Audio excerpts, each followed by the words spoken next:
آپ کے سامنے پڑھی جو آل عمران کی آیت ہے،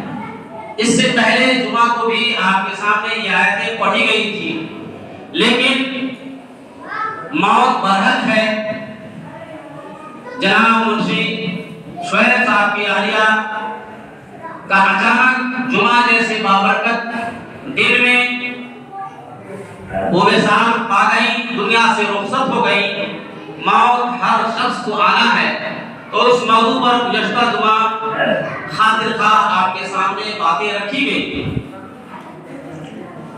سچی بات یہ ہے کہ انسان عقل مند باشعور وہی ہے کہ مرنے سے پہلے اپنے مرنے کی تیاری کر لے۔ قرآن کریم کی جو آیتیں ہم نے آپ کے سامنے پڑھی، اس میں اللہ سبحانہ و تقدس نے فرمایا قُلِ اللَّهُمَّ مَالِكَ الْمُلْكِ تُؤْتِي الْمُلْكَ مَن تَشَاءُ، کہ آپ کہہ دیجئے کہ اللہ وہی ہے جسے چاہے ملک عطا فرما دے، جسے چاہے بادشاہ اور حکومت عنایت فرما دے، اور جب چاہے جس سے چاہے باغدور اور حکومت اور وزارت اور سلطنت چھین۔ آپ اس کا بھی اقرار کر لیں اور یہ سمجھ لیں اور ذہن نشین کر لیں کہ اللہ ہی کے ہاتھ میں عزت ہے اور اللہ ہی کے ہاتھ میں ذلت ہے۔ وَتُعِزُّ مَن تَشَاءُ وَتُذِلُّ مَن تَشَاءُ بِيَدِكَ الْخَيْرُ إِنَّكَ عَلَىٰ كُلِّ شَيْءٍ قَدِيرٌ۔ کہ عزت اور ذلت کا مالک اللہ ہے۔ پوری کائنات، پورا سسٹم، پوری برادری اور ملے کا ہر شخص آپ کو عزت دینا چاہے، لیکن باری تعالیٰ اور خداوند قدوس رب ذوالجلال آپ کو عزت سے سرفراز نہیں کرنا چاہے، تو پورا کا پورا قبیلہ، پورا کا پورا خاندان، پورا کا پورا ملک مل کر کے بھی آپ کو عزت نہیں دے سکتا۔ اور اگر اللہ عزت دینا چاہے تو کوئی آپ کو ذلیل نہیں کر سکتا، یعنی عزت اور ذلت کا مالک اللہ۔ لیکن دوستو، حالات یہ ہیں کہ جس موضوع پر بھی گفتگو کی جائے، جس حالات سے آپ کو آشنا کرایا جائے، تو آپ کو لگتا ہے ہمیں کہا گیا، میرے اوپر کہا گیا، مجھ سے کہا گیا۔ بھائی یہ تو حالات ہیں۔ اگر بیماری کا علاج کرتا ہے، تشخیص کرتا ہے کہ کون سی بیماری ہے، پھر اس کی دوا وہ دیتا ہے، کیپسول اور انجیکشن دیتا ہے، تو معاشرے کی جو خرابی ہے، معاشرے کی ہمارے اور آپ کے اندر جو برائیاں ہیں، اسی کو اجاگر کرنا ہے۔ ہر انسان اپنے دل میں جھانکے، اپنے دل میں دیکھے کہ ہمارے اندر کیا خرابیاں ہیں۔ ہم بھی اس بات کے محتاج ہیں کہ ہم بھی اپنی خرابیوں کو دور کریں۔ ہمارا ہر بھائی اس بات کا محتاج ہے کہ اپنے اندر جھانکے، اور لگتا ہے کہ ہمارے اندر یہ خرابی ہے تو اس کو دور کریں۔ ایک چور بیچارہ چوری کر کے بھاگ رہا تھا، بھاگتے بھاگتے ایک مسجد میں جا کر کے چھپ گیا، دیکھا کہ امام صاحب فجر کی نماز پڑھا رہے ہیں یا عشاء کی نماز پڑھا رہے ہیں۔ عشاء کی نماز یا فجر کی نماز جو بھی نماز تھی، اس میں وہ شریک ہو گیا، نیت باندھ لیا۔ امام صاحب پڑھتے پڑھتے پڑھ رہے ہیں، یوم تلک بیمینک یا موسیٰ، کہ اے موسیٰ بتاؤ تیرے دائیں ہاتھ میں کیا چھپا ہوا ہے۔ وہ چور جو چوری کر کے بھاگ رہا تھا، جو سونا چاندی اور ہیرے جواہرات جس نے چوری کی تھی، وہ آیا اور جلدی سے دائیں ہاتھ میں اس گٹھڑی کو چھپا لیا اور نیت باندھ لیا۔ امام صاحب نے جو قرآن کریم کی آیت پڑھی، وَمَا تِلْكَ بِيَمِينِكَ يَا مُوسَىٰ، اے موسیٰ بتاؤ تیرے دائیں ہاتھ میں کیا چھپا ہوا ہے، تیری کہنی کے نیچے اور تیرے بازو میں کیا چھپا ہوا ہے، بتاؤ۔ وہ چور سمجھا کہ یہ تو موسیٰ، یہ تو امام صاحب جادوگر ہیں۔ اتفاق ہے اس چور کا نام موسیٰ تھا، اور اس چور نے سونے چاندی اور ہیرے جواہرات کی جو گٹھڑی تھی دائیں ہاتھ ہی میں چھپا رکھا تھا۔ اس چور کو لگا کہ امام صاحب جادوگر ہیں، وہ تو آگے پچھی منہ گھوم کے نماز پڑھا رہے ہیں، میں تیسری صف میں کھڑا ہوا، ان کو کیسے معلوم ہو گیا کہ میرا نام موسیٰ ہے، میں نے دائیں ہاتھ میں گٹھڑی چھپا رکھی ہے؟ لگتا ہے امام صاحب کو کشف ہو گیا، اس لیے ہم ہی کو کہہ رہے ہیں کہ اے موسیٰ تمہارے دائیں ہاتھ میں کیا چھپا ہوا ہے، جلدی بتاؤ۔ وہ بیچارہ چور جلدی سے گٹھڑی دیکھا اور بھاگا، ایک دو تین ہو گیا۔ تو بھائی موسیٰ اس کا نام تھا، اسے لگا مجھے کہا جا رہا ہے کیونکہ اسی نے دائیں ہاتھ میں چھپا رکھا تھا۔ لیکن امام صاحب تو جادوگر تو تھے نہیں، امام صاحب تو قرآن کریم کی آیت پڑھ رہے تھے، قرآن سے پڑھ کر کے تلاوت کر رہے تھے، امت کو نماز پڑھا رہے تھے، مقتدیوں کو نماز پڑھا رہے تھے، قرآن کریم کی وہ آیت اتفاق ہے کہ آئی، اور اس لیے اس کو لگا ہمیں کہا جا رہا ہے۔ تو آج دوستوں بہت سارے ساتھیوں کو لگتا ہے کہ ہمیں کہا گیا، آپ کے اندر خرابی ہے تو آپ خرابی کو دور کریں۔ تو امام یا پھر خطیب آخر تقریر کرے تو کیا کرے؟ زناکاری کرے، بدکاری پر کرے، چغلی پر کرے، غیبت پہ کرے، بہتان تراشی پر کرے، الزام تراشی پر کرے، لوگوں کو توڑنے پھوڑنے کے خلاف کرے تو کہے ہم کو کہا گیا۔ ایک شاعر نے بہت ہی اچھا کہا ہے کہ اندھے نکالتے ہیں چہرے میں میرے لطف، کہ اندھے نکالتے ہیں چہرے میں میرے لطف، اب بہروں کو ہے شکایت کہ غلط بولتا ہوں میں۔ تو لوگوں کو لگتا ہے کہ ہمیں کہہ رہے ہیں، غلط بولتے ہیں۔ دوستو حالات حاضرہ کی ضرورت ہے کہ امت کے بگاڑ کو امت کے سامنے رکھا جائے، اسے بتایا جائے کہ ہمارے معاشرے میں کیسی خرابیاں ہیں۔ آج حالات یہ ہیں کہ اپنی نسلوں کو، اپنی اولادوں کو، اپنے بچوں کو اعلیٰ سے اعلیٰ اور بہتر تعلیم سے آغاز کریں۔ اب دھرلے اور مرلے اور ادھر ادھر اپنے بکواسوں میں، اب موبائل میں، اب پبجی میں اور گیم میں سمجھتا ہے کہ ہم کامیاب ہو گئے، لیکن وہ قادر مطلق، وہ باری تعالیٰ کیسے کہ فیس کو بدلنے پر قادر ہے کہ جو فیس پر کمنٹ کرتے ہیں تو اللہ کو میرا مالک تو وہ ہے کہ کتنے کے فیس کو دائیں سے بائیں اور بائیں سے دائیں کرنے پر قادر ہے اور الٹ پھلٹ کرنے پر قادر ہے۔ تم فیس سے، حکمت سے اور اس کے مکر اور اس کے تدبیر سے اور اس کی پکڑ سے تم بچو، اپنے مکر اور فریب کو بچاؤ اور اس سے بچو۔ اللہ کی تدبیر، اللہ کی پکڑ بہت بڑی ہے۔ اللہ جو ہے روشنی کو اندھیرے میں بدلنے پر قادر ہے، اللہ گھروں میں ذلیل کرنے پر قادر ہے۔ وہ امتوں کو حالات کو دیکھو کہ اللہ تعالیٰ نے کیسے زمینوں کو پلٹ دیا، لاٹھی اور ڈنڈے کی بارش کرائی اور تہذیب اور برباد کر دیا۔ تم ڈرو اور ادھر ادھر کی باتیں کر کے تم یہ مت سمجھو کہ ہم کامیاب ہو گئے۔ اللہ سے ڈرو اور اللہ سے توبہ کرو۔ اللہ پاک نے قرآن کریم میں فرمایا قل اللہم مالک الملک تؤتی الملک من تشاء وتعز من تشاء وتذل من تشاء بیدک الخیر انک علی کل شیء قدیر۔ دوستو عزت اور ذلت کا مالک اللہ، عزت اللہ دینا چاہے تو کوئی ذلیل نہیں کر سکتا۔ میں نے ایک واقعہ آپ کے سامنے گزشتہ جمعہ کو اللہ کے نبی جناب محمد رسول اللہ صلی اللہ علیہ وسلم کے صحابی حضرت کعب بن مالک، مرارہ بن ربیع اور ہلال بن امیہ کے واقعہ کو میں نے آپ کے سامنے رکھا تھا کہ جنگ تبوک کا موقع تھا۔ جنگ تبوک کے لیے اللہ کے نبی جناب محمد رسول اللہ صلی اللہ علیہ وسلم نے آواز لگائی، صحابہ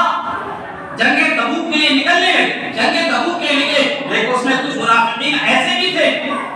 جنہوں نے مسلمانوں کو اور صحابہ کو یہ کہہ کر روکنے کی کوشش کی کہ تنفروا بالحرب، تنفروا بالحرب، ارے گرمی کا موسم ہے، گرمی میں ہے، تم کہاں جا رہے ہو، مت جاؤ۔ لوگوں کو روکنے کی کوشش کی، لیکن تین صحابی جلیل القدر صحابی ایسے تھے جو کسی وجہ سے اپنی مصروفیت کی وجہ سے نہیں جا سکے۔ اس میں حضرت ہلال بن امیہ بھی تھے، حضرت کعب بن مالک بھی تھے اور مرارہ بن ربیع بھی تھے۔ لیکن مرارہ بن ربیع رضی اللہ تعالیٰ عنہ بڑے خوشحال تھے، ان کا بڑا باغ تھا اور باغ کا پھل کھجور کا آیا ہوا تھا۔ انہوں نے سوچا کہ باغ کا پھل توڑ لیتے ہیں پھر انشاءاللہ شریک ہو جائیں گے، میرے پاس ساری سواری ہے۔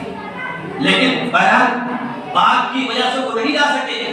اور صحابہ واپس آ گئے، اللہ کے نبی واپس آ گئے۔ حضرت مرارہ بن ربیع نے اپنے باغ کو اس لیے وقف کر دیا کہ اسی باغ کی وجہ سے میں نے جنگ میں شرکت نہیں کی، اور حضرت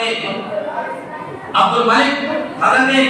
کعب بن مالک رضی اللہ تعالی عنہ کے پاس بڑی خوشحالی تھی، بڑی فراوانی تھی، اور وہ سوچے اب چلے جائیں گے، کب چلے جائیں گے، اب چلے جائیں گے، کب چلے جائیں گے۔ تمام طرح کی فراوانی اور سواری ہونے کے باوجود وہ شریک نہیں کر سکے۔ اللہ کے نبی جناب محمد رسول اللہ صلی اللہ علیہ وسلم تشریف لے آئے، پوچھا صحابہ سے کہ کیا بات ہے؟ ارے بھائی اللہ کے نبی بات یہ ہے کہ ان کو جو ہے دولت کے نشے نے ان کو روک رکھا، کسی وجہ سے وہ نہیں جا سکے۔ بہرحال اللہ کے نبی جناب محمد رسول اللہ صلی اللہ علیہ وسلم نے صحابہ کو روک دیا کہ آپ میں سے کوئی بھی آدمی ان سے بات نہ کرے، اور ان کو گھر میں قید کر دیا گیا۔ اللہ کے نبی کا فرمان ہوا بیویوں کو کہ آپ لوگ اپنے شوہروں کو چھوڑ دیں اور اپنے اپنے میکے چلے جائیں جب تک کہ اللہ کی طرف سے صفائی نہیں آ جاتی ہے۔ یہ حالات ہوئے۔ حضرت صحابہ کرام رضی اللہ تعالیٰ عنہ اللہ کے نبی جناب محمد رسول اللہ صلی اللہ علیہ وسلم کے دائیں کبھی بائیں کبھی آگے سے گزرنے کی کوشش کرتے، سلام کرتے، چہرہ کو دیکھ کر کے مسکراتے، لیکن اللہ کے نبی صلی اللہ علیہ وسلم چہرہ کو پھیر لیتے تھے۔ بڑے حالات ایسے آئے، ان حالات ہی میں قبطی ایک نصرانی آ کر کے اس بستی میں مدینہ میں آ کر کے پوچھتا ہے کہ کعب بن مالک کون ہے؟ کعب بن مالک کون ہے؟ کہ نجاشی بادشاہ حبشہ نے ایک پیغام ایک خط بھیجا ہے اور حضرت کعب بن مالک کو وہ خط پہنچایا جاتا ہے اور خط دیا جاتا ہے۔ اس خط میں نصرانی اور عیسائی نجاشی بادشاہ لکھتا ہے کہ اے کعب، معلوم ہوا ہے کہ تیرا نبی اور جس کو تم چاہتے ہو اور مانتے ہو تمہارا بائیکاٹ کر دیا ہے، آؤ میرے پاس، تم کو بادشاہت بھی دیں گے، تم کو چاہو جلال بھی دیں گے، اپنی بچی سے شادی بھی کریں گے اور جس سے تم شادی کرنا چاہو اس سے شادی کر دیں گے اور جو چاہو گے وہ دے دیں گے۔ تمہارے نبی نے تم کو دھکا دیا ہے، آؤ میرے یہاں عزت ملی۔ اللہ اکبر۔ حضرت کعب بن مالک رضی اللہ تعالیٰ عنہ وہ خط کو پڑھ کر رونے لگے اور خط کے چند ٹکڑے کیے اور تندور میں ڈال دیا کہ آج حالات یہ آ گئے کہ غیر بھی مجھ میں طمع کرنے لگے، غیر بھی مجھ میں لعنت کرنے لگے کہ آج حالات یہ آئے کہ اللہ کے نبی جناب محمد رسول اللہ صلی اللہ علیہ وسلم کی ناراضگی کی وجہ سے غیر ہم کو صحیح راستے سے ہٹا کر کے غلط راستے پر لے جانے کی دعوت دینے لگے۔ حالات کیا ہے کہ اللہ کے نبی جناب محمد رسول اللہ صلی اللہ علیہ وسلم کے پاس اللہ کی طرف سے پیغام آیا اور حضرت کعب بن مالک اور ہلال بن امیہ اور ابھی حضرت مولانا بن نبی رضی اللہ تعالیٰ عنہ رضی اللہ تعالیٰ عنہ کے سلسلے میں اللہ کی طرف سے خوشخبری آئی اور ان کی پاکی کو بیان کیا گیا کہ یہ لوگ بے گناہ ہیں، کسی حسد، کسی بغض یا کسی اکڑ یا کسی گھمنڈ، کسی تکبر اور دولت کے نشے کی وجہ سے نہیں آ سکے، بلکہ کچھ مجبوریاں تھی جس کی وجہ سے نہیں جا سکے۔ ایک پیغام دینے والا سیرہ کی پہاڑی پر جا کر اعلان کرتا ہے کہ اے کعب، آپ کو اللہ کی طرف سے معافی کا اعلان ہوتا ہے، اور ایک صحابی دوڑ کے ہوئے حضرت کعب رضی اللہ تعالیٰ عنہ کے پاس آتے ہیں اور کہتے ہیں کہ آپ کو اللہ کے نبی جناب محمد رسول اللہ صلی اللہ تعالیٰ علیہ وسلم کی طرف سے خوشخبری آئی ہے کہ اللہ کے نبی جناب محمد رسول اللہ صلی اللہ علیہ وسلم نے پیغام بھیجا ہے کہ آپ کی معافی کا اعلان کر دیا جائے۔ حضرت کعب رضی اللہ تعالیٰ عنہ جو لباس پہنے ہوئے ہوتے ہیں اس لباس کے علاوہ ان کے پاس کچھ بھی نہیں ہوتا ہے، وہ لباس کپڑا اتار کر کے انہیں دے دیتے ہیں خوشی میں۔ تو دوستو حالات ایسے کیا ہیں صحابہ کے ساتھ، لیکن انہی حالات میں ہمیں مقابلہ کرنا ہے۔ لیکن کچھ لوگ ایسے ہوتے ہیں کہ اگر کسی دوست کی کسی سے ناچاکی ہو جائے، کسی برادری یا کسی قبیلے کسی خاندان میں کسی کی کسی وجہ سے متبھیڑ ہو جائے تو کچھ شرپسند عناصر، کچھ بدخواہ، کچھ مکار قسم کے عیار قسم کے لوگ آتے ہیں اور دوست کو دوست کے خلاف بھڑکانے کی کوشش کرتے ہیں کہ بھائی آپ کا دوست اور آپ کا دیار اور آپ کا خاندان آپ کو چھاڑ دیا ہے اور آپ کے ساتھ ایسا کر رہا ہے، آپ آئیے میرے دیار میں شامل ہو جائیے، آئیے آپ میرا دوست بن جائیے، اور پھر دیکھیے اسے ہم جلاتے ہیں، اسے ہم سکھاتے ہیں، اسے دکھاتے ہیں۔ ارے تیرا تو فلسفہ یہ ہونا چاہیے، تیرا عمل تو یہ ہونا چاہیے، تو اس دوست کو دوست سے ملا دو، اس دوست کو دوست سے گلے ملا دو اور آپس میں محبت و بھائی چارگی کو قائم کر دو۔ تم اس کو ورگلا کر کے اس کو ادھر ادھر کی بات کہہ کر کے بہکا کر کے آپس میں بگاڑ پیدا کرنا چاہتے ہو۔ اللہ تعالیٰ ایسی چیزوں سے ہمیں بچنے کی توفیق نصیب فرمائے، ایک بھائی کو ایک خاندان کو جوڑنے کی اللہ تعالیٰ ہم سب کو توفیق نصیب فرمائے۔ میں نے کہا قرآن کریم کی آیت میں نے آپ کے سامنے پڑھی کہ عزت اور ذلت کا مالک یقیناً اللہ۔ حضرت قطب الدین بختیار کاکی رحمۃ اللہ علیہ جسے ہر شخص جانتا ہے، جن کے نام سے دہلی کے اندر قطب مینار بنا ہوا ہے، قطب مینار، ان کا انتقال ہو گیا۔ انتقال ہونے کے بعد ان کے خادم نے ان کی وصیت کو پڑھا۔ میں آپ کے سامنے یہ واقعہ ایسے تاکہ آپ سمجھ سکیں کہ آج حالات کیا ہے۔ آج علماء کے خلاف، مساجد کے ائمہ کے خلاف، مدارس کے اساتذہ کے خلاف، دینی پیشواؤں کے خلاف لوگ کیسے کیسے سازشیں کرتے ہیں، لیکن ان سازش کرنے والوں کا انجام اللہ کی طرف سے کیا ہوتا ہے۔ ہمارے اکابرین بزرگان دین کی سیرتوں کو، ان کی زمانے کو، ان کے واقعات کو آپ پڑھیں گے تو معلوم ہوگا حضرت قطبالدین بختیار کاکی رحمۃ اللہ علیہ کا انتقال ہوتا ہے، خادم ایک وصیت پڑھتا ہے کہ میری جنازے کی نماز وہی پڑھاوے جس کی تہجد کی نماز کبھی فوت نہیں ہوئی ہو، میری جنازے کی نماز وہی پڑھاوے جس کی عصر کی پہلے کی سنت جو 4 رکعت سنت غیر مؤکدہ ہے اس کی کبھی فوت نہیں ہوئی ہو، میری جنازے کی نماز وہی پڑھاوے جس کی کسی غیر محرم عورت پر نگاہ نہ پڑی ہو۔ یہ 3 وصیتیں حضرت قطبالدین بختیار کاکی رحمۃ اللہ علیہ کی جب وصیتیں پڑھی جاتی ہیں، ایک شخص نہیں آتا ہے جو جنازے کی نماز کو پڑھا دے۔ مجمع میں سناٹا کھا جاتا ہے، دلی کا پورا مجمع جو قلعہ بالکل بنا ہوا تھا وہاں جمع ہے اور تاکہ مارتے ہوئے لوگ سمندر کی طرح سیلاب کی طرح وہاں جمع ہے، لیکن ایک شخص جنازہ پڑھانے کے لیے نہیں آتا ہے، لیکن ایک اسی میں سے ایک مرد مجاہد آگے بڑھتا ہے اور جنازے کی نماز کے لیے اللہ اکبر کہہ کر کے نیت باندھتا ہے۔ لوگ دیکھتے ہیں جنازے کے بعد وہ کون شخص ہوتا ہے جو جنازے کی نماز پڑھاتا ہے، وہ سلطان صلاح الدمشق شمس الدین الدمشق رحمۃ اللہ علیہ جو دلی کے بادشاہ تھے اس وقت کے، وہ بادشاہ وقت جا کر کے قطبالدین بختیار کاکی رحمۃ اللہ علیہ کی جنازے کی نماز پڑھاتا ہے۔ وہ سلطان الدمشق شمس الدین الدمشق کے پیر و مرشد تھے حضرت بختیار کاکی، حضرت قطبالدین بختیار کاکی رحمۃ اللہ علیہ۔ جنازے کے بعد حضرت سلطان الدمشق کہتے ہیں کہ جانے والا تو چلا گیا لیکن ایک راز فاش کر کے چلا گیا، جانے والا تو چلا گیا، مرنے والا تو مر گیا، لیکن ایک راز فاش کر کے چلا گیا۔ راز یہ تھا کہ کوئی جانتا نہیں تھا کہ کون ایسا شخص ہے۔ سلطان الدمشق کا مقام کیا ہے، ان کی تہجد کی نماز نہیں چھوٹ رہی ہے، یہ ایسے شخص ہیں جن کے عصر کی سنتیں نہیں چھوٹ رہی ہے، یہ ایسے شخص ہیں جو تہجد کی پابندی سے نماز پڑھ رہے ہیں، یہ ایسے شخص ہیں جن پر کبھی بے ایسی عورتوں پر نگاہ نہیں پڑی ہے غیر محرم پر۔ اللہ اکبر، یہ راز فاش ہو گیا۔ بہرحال حضرت سلطان الدمشق شمس الدین الدمشق کے پاس ایک عورت ایک خادمہ آتی ہے اور یہ شکایت کرتی ہے کہ شمس الدین الدمشق اے بادشاہ وقت، اے سلطان آپ مجھے انصاف دیجئے، آپ مجھے انصاف دیجئے، آپ مجھے ساتھ انصاف کیجئے، کہو بتاؤ تیرے ساتھ کیا مسئلہ ہے، تیرے ساتھ کیا انصاف کیا جائے۔ وہ عورت کہتی ہے کہ آپ میرے ساتھ انصاف نہیں کر پائیں گے، آپ مجھے انصاف نہیں دے پائیں گے۔ حضرت شمس الدین الدمشق رحمۃ اللہ علیہ اس تلوار کو نکالتے ہیں میان سے، اے عورت بتاؤ کہ تیرا مجرم کون ہے، آپ تیرے ساتھ انصاف کیا جائے گا۔ وہ عورت کہتی ہے کہ سلطان آپ انصاف نہیں کر پائیں گے، اور اگر انصاف کرنا چاہتے ہیں تو میرا مجرم آپ کے پیر و مرشد قطبالدین بختیار کاکی رحمۃ اللہ علیہ۔ اللہ اکبر، اندازہ کر سکتے ہیں ایک پیر کے بارے میں، ایک مرشد کے بارے میں، ایک اللہ کے ولی کے بارے میں ایک بدکار عورت اپنی گندی زبان سے الزام لگا رہی ہے، اور ایسے انسان کے پاس جو تہجد گزار ہے، ایک ایسے انسان کے پاس جو وقت کا پاسدار اور وقت